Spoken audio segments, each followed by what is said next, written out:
Hello, honey bunnies, and welcome to our today's lesson. My name is Florina Ruse, and I'm a teacher of English at George Coșbuc National Bilingual High School in Bucharest. Now, as we all know, study habits and teaching methods have changed a lot since the lockdown started. And that is why I was thinking that talking about your learning styles might be a good topic. And I hope that you will find this lesson both useful and entertaining.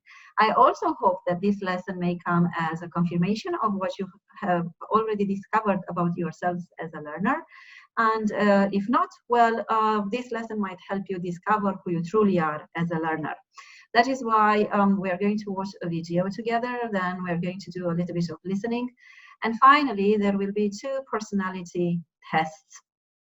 Now, before watching the video, which by the way is quite short, we are going to take a look at a short exercise, a handout that I have prepared for you. I just want to make sure that you will understand every single word used by the presenter. And I'm going to share a document with you. Hopefully everything will be all right. Okay, here it is. So now please take a minute or 2 in order to match each of these words, 1 to 10, with the correct definition, A to J. You can pause the recording in order to do the task.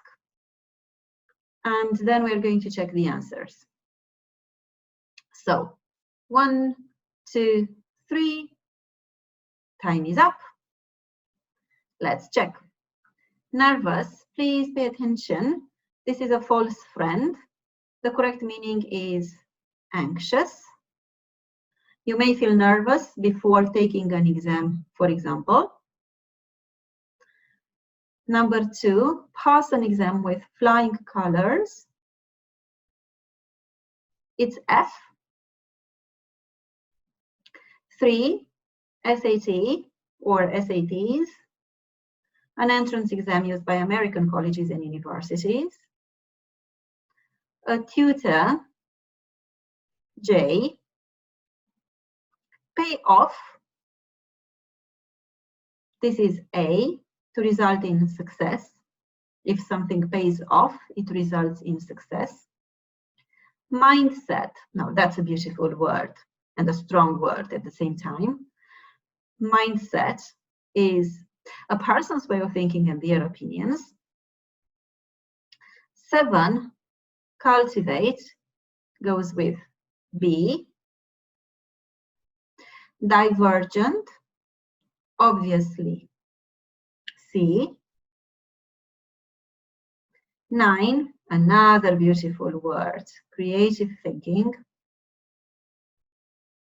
So this one goes with E.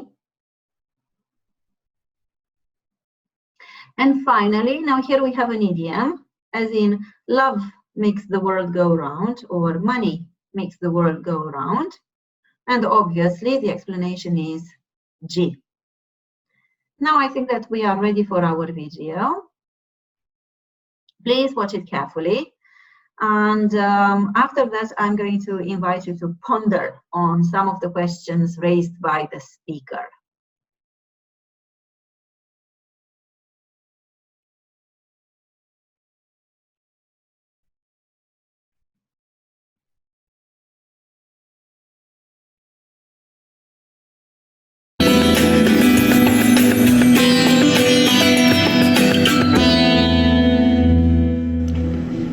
Everyone is Smart by Bradley Lands. I've never been a good test taker.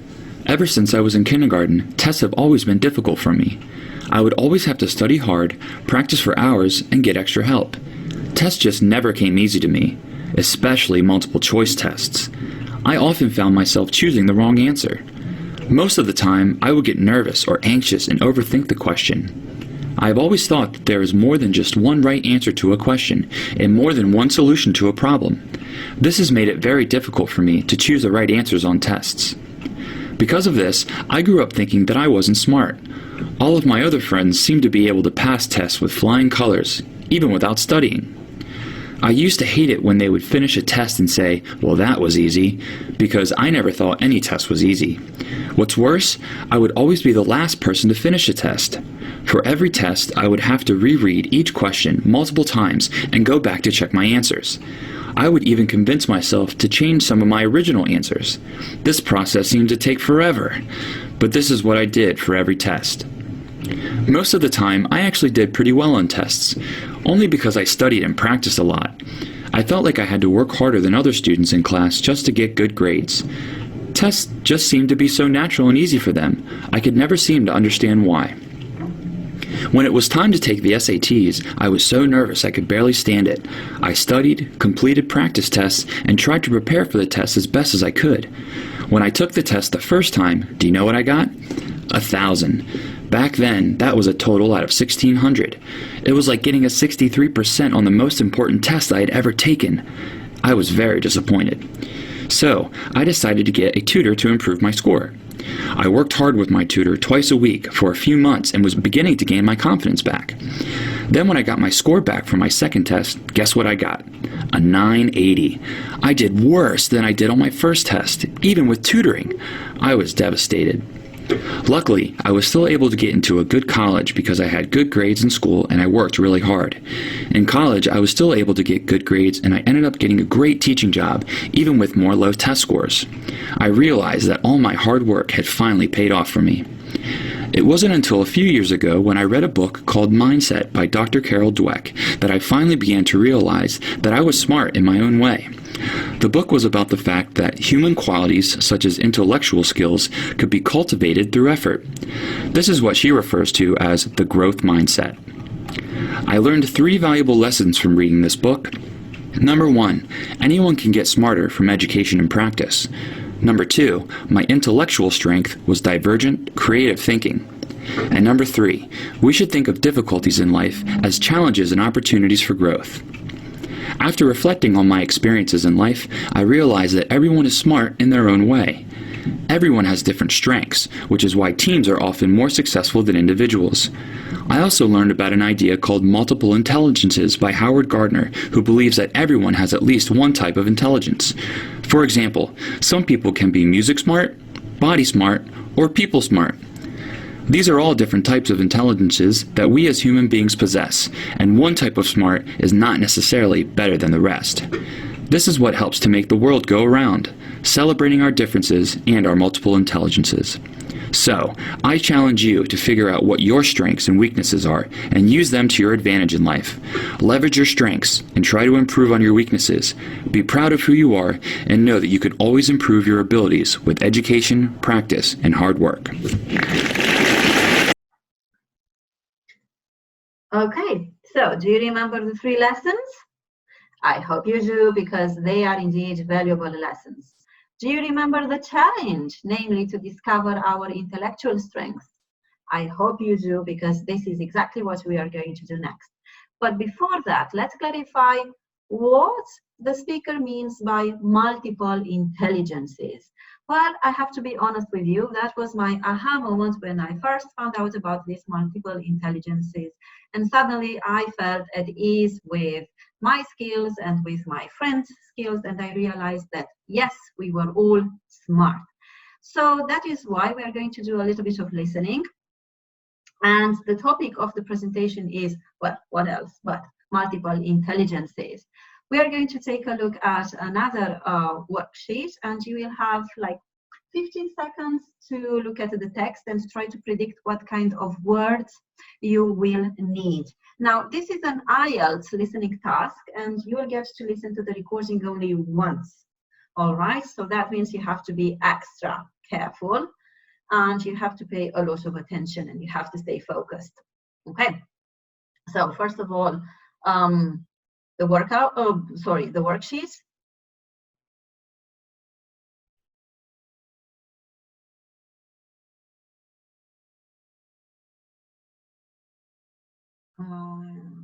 One more time. Yes, that was the problem.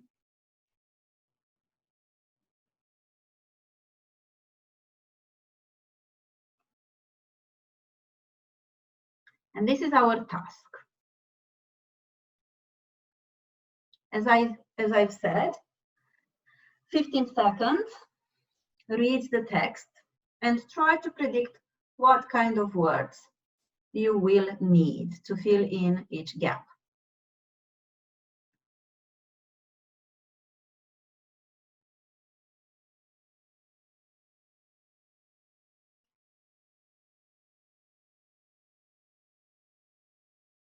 Okay, here we go.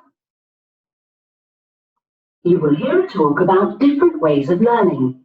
First, you will have some time to look at questions 1 to 10. Now listen carefully and answer questions 1 to 10. Good morning, everyone. The purpose of this series of lectures is to help you to become a better student by making you more aware of the psychology behind the learning process. In the past, people were seen as either intelligent or unintelligent, and this was measured with an IQ test. However, psychologists now recognize that there are many different types of intelligence, and these are reflected in your personality. The multiple intelligence theory first came to light in 1983 in Howard Gardner's book, Frames of Mind. In it, Gardner listed 7 types of intelligence. The first of these is termed linguistic, and this describes people who are more interested in the written word and reading. The next kind of intelligence is logical, and this is used to describe people whose strengths are in subjects such as maths and science. Then there is musical intelligence, followed by kinesthetic, which relates to the body and movement. After that, there is visual intelligence, which describes people who are attracted by or drawn to images. And then the final 2 intelligences are interpersonal, describing someone who is aware of the feelings of others, and intrapersonal, which concerns self-awareness. Over the years, researchers have put forward other types of intelligence to add to this list, but these are usually ignored as they tend to be rather complex and less easily defined. So, how can we use this information in education? Well, these intelligences basically refer to your strengths and weaknesses. Once you have identified these, you can build on your strengths by choosing activities that match your intelligence type. For example, a kinesthetic learner is a typical fidgeter and needs active participation. This means they will struggle to learn from a lecture. Instead, kinesthetic learners could participate in a game or anything that allows them to play an active role in the lesson. Visual learners, meanwhile, can benefit from visual aids, such as making a poster outlining key points. So, how can you find out what kind of learner you are? Well, you simply need to think about how you prefer to do things in your everyday life. For example, if a visual learner was trying to teach someone how to use a new piece of equipment, they would naturally draw a diagram to show visually how the equipment is used, while a kinesthetic learner would show how something works by giving a demonstration. Now, other questions you could ask yourself. Okay. If necessary, you can listen to the recording again, but I hope that you've got most of the answers right. So let's check. By the way, was it difficult? It wasn't easy, for sure, but still quite manageable. And sorry, I've just realized that the U here was missing. These are the answers.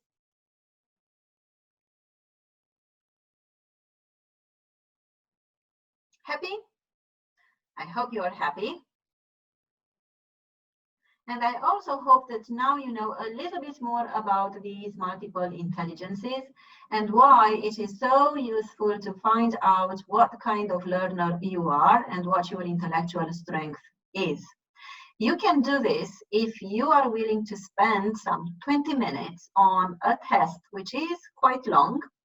I have to warn you from the very beginning, but it's quite complex, and indeed it will clarify the type of learner you are.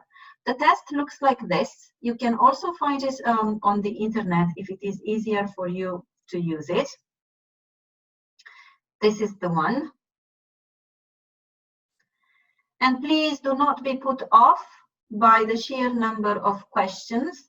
There are quite a lot of them, but again, this is a very, very useful test.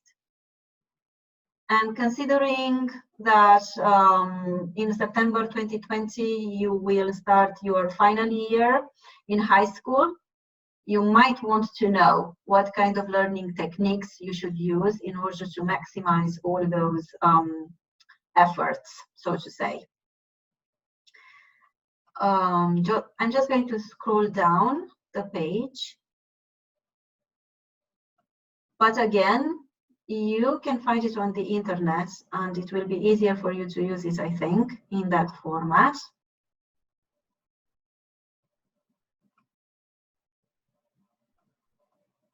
If you want to pause the recording and do it now, that's fine as well. It is entirely up to you. But I definitely encourage you to take the time and do it.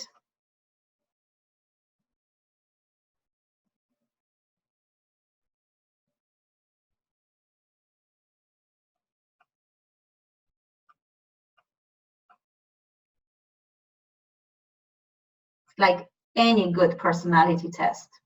This is a long one, but it's not boring.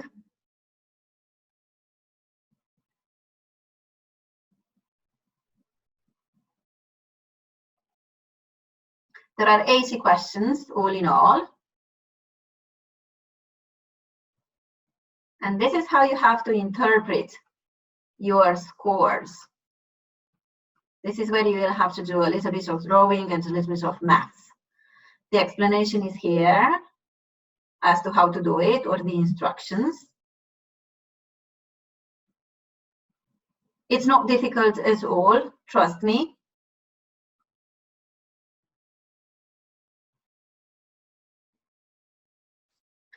And then,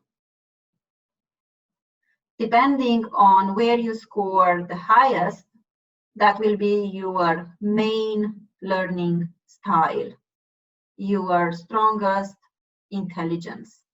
And the second one is relevant as well. So depending again on your scores. So these are the abbreviations, and this is where you find the interpretation of all these styles. So I do hope that you will take the time, right?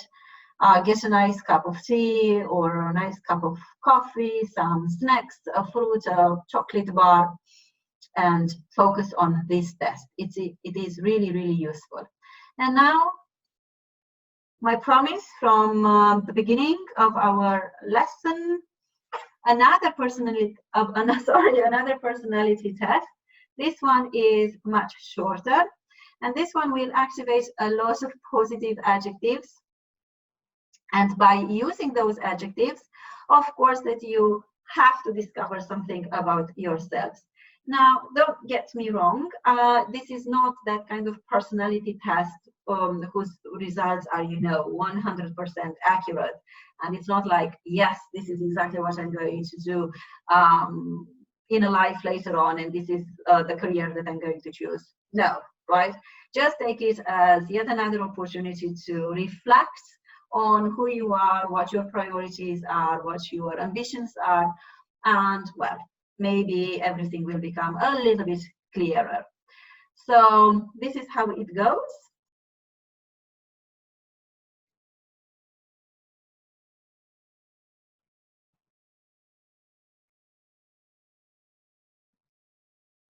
There are 3 sections.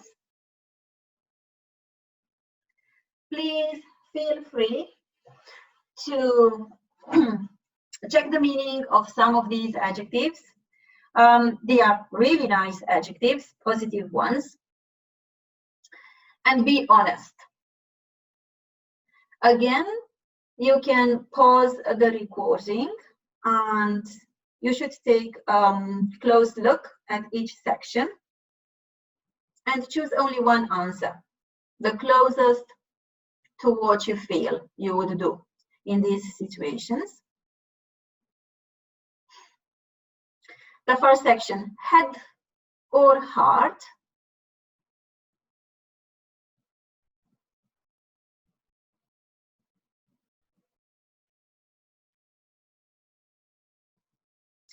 Let's move on to the second section, extrovert or introvert.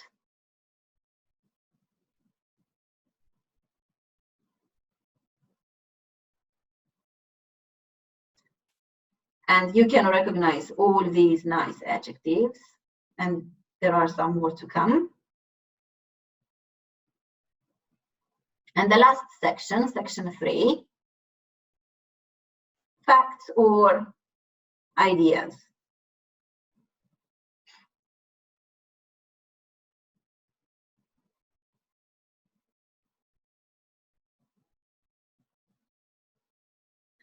And this is how you have to interpret your answers. Again, just a little bit of mathematics. A scores 1 point, B 2 points, C 3 points. So you should go back to your answers and write the number of points next to the answer that you have chosen. And then you should come up with a total score for each section. So you will have 1 score for section 2, 1 score obviously for section 1, and a third score for section 3. And then you get to choose whether you are a head or a heart, depending on the number of points, extrovert or introvert, facts or ideas. It's not complicated, and I'm pretty sure that you've got the picture. And now you have to find the combination of answers in the table. And it should say something about your personality and the careers that might suit you. If you disagree, that's fine. Again, please take it as food for thought. The whole purpose of this lesson is to make you think about what you truly are, what you truly want, and what you can truly become in the future. These are the combinations. Please make sure that you've chosen the right one. And remember, we are all smart. We have our skills. And the final lesson that I want to add to the 3 presented in the video, well, there are no qualities. Everything is a skill that we can gain and that we can polish, we can hone. Good luck, honey bunnies. Enjoy this journey of self-discovery, and please become better learners, discover your intellectual strengths, and trust yourselves. Bye for now. See you soon.